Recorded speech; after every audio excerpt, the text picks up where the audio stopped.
আজকের দিনটা শুরু হলো আমাদের শ্রীনগর থেকে। সকালে ঘুম থেকে উঠে যখন বাইরের দিকে তাকালাম তখন হালকা কুয়াশা আর ঠান্ডা হাওয়া, কিন্তু বুকের ভেতর তখন একটাই উত্তেজনা, কারণ আজ আমরা যাচ্ছি গুলমার্গে।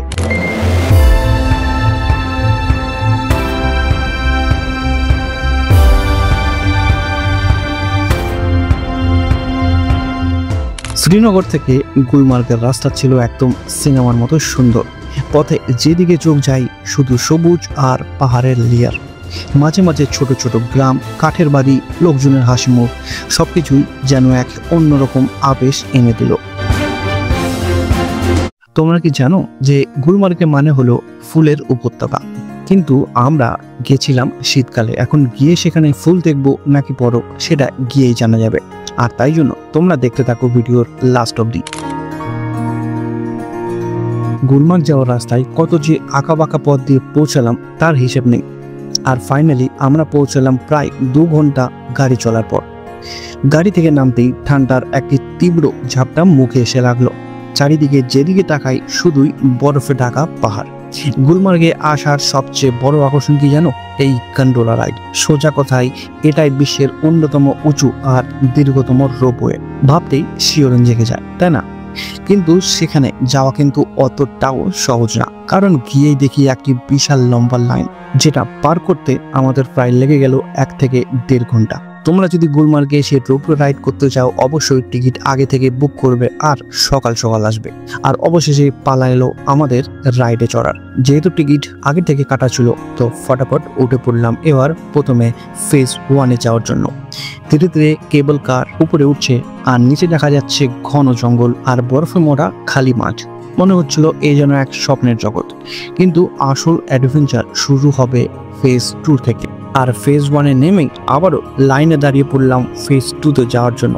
হিমালয়ের এত উপরে উঠে যাওয়া সেই মুহূর্তটা ছিল যেন এক শ্বাসরুদ্ধকর। চারপাশে শুধুই সাদা বরফ, ঠান্ডার তীব্রতা এতটাই বেশি যে গ্লাভসের ভেতরেও হাত জমে যাচ্ছিল। আর ফাইনালি আমরা পৌঁছলাম ফেজ 2-তে, যেখানে আমরা দাঁড়িয়েছিলাম 4200 মিটার উচ্চতায়। এই হাইট থেকে নিচে তাকালে গোটা উপত্যকা যেন ক্ষুদ্র হয়ে যায়। দূরের পাহাড়গুলো ছোট ছোট ঢেউয়ের মতো লাগছিল, আর নিচের সবুজ ফার গাছগুলো বরফের চাদরে ঢেকে যেন এক ছবির ফ্রেমে রাখা হয়েছিল। সেই সৌন্দর্য বোঝানোর মতো ভাষা কিন্তু সত্যিই নেই। মাথার উপরে নীল আকাশ, চারপাশে এই বরফ, বিশাল পর্বতমালা, আর মনে হচ্ছিল যেন গোটা পৃথিবী থমকে দাঁড়িয়ে আছে। তোমাদের কি কখনো এমন এক্সপিরিয়েন্স হয়েছে? জানাতে বলো না কমেন্ট বক্সে।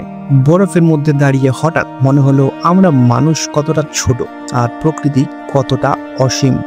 এখানে পৌঁছে আমরা কিছুটা সময় কাটালাম ছবি তুলতে, বরফ নিয়ে খেলা করতে। সবকিছু ছিল দারুণ মজাদার। আর হ্যাঁ, তোমরা অবশ্যই ক্যারি করবে কিছু ক্যাডবেরিজ। এখানে যেহেতু অক্সিজেন কম তাই সাথে রাখবে কর্পূর, যেটা অনেক হেল্প করবে। সবচেয়ে সুন্দর ছিল এই অপরিসীম সাদা দৃশ্য। চারপাশে যেমন ছিল সাদা বরফ, আকাশে নীলের ছোঁয়া, আর দূরে পাহাড়ের চূড়ায় সূর্যের আলোর উপর মতো ঝলমল করছে। আর এই মুহূর্তগুলো ছিল কিন্তু একটা লাইফ টাইম এক্সপিরিয়েন্স। যেন মনে হচ্ছিল আমি যেন কোনো এক রূপকথার জগতে দাঁড়িয়ে আছি। ওখানে হালকা করে স্ন্যাক্স করার পর শুরু হলো আমাদের ফেরার যাত্রা। নেমে আসার সময় আবারও সেই রোপওয়ে রাইড, তবে এবার মনটা অনেক শান্ত আর পূর্ণ। মনে হচ্ছিল যেন কিছু একটা স্বপ্ন পূরণ হয়েছে। আর এবার ফিরে যাচ্ছি আমরা শ্রীনগরে, কিন্তু হোটেলে না, শ্রীনগরের লোকাল মার্কেট এক্সপ্লোর করতে আর শিকারা রাইড নিতে। শেষে এবার একটা কথা বলি যে ভিডিওটা যদি ভালো লেগে থাকে তোমাদের, ফটাফট চ্যানেলটা সাবস্ক্রাইব করে পাশে থাকো। সামনে আসছে আরো নতুন ট্রাভেল ব্লগস। কেমন লাগলো ভিডিওটা তোমাদের অবশ্যই কমেন্ট করে জানাও। দেখা হচ্ছে নেক্সট ভিডিওতে।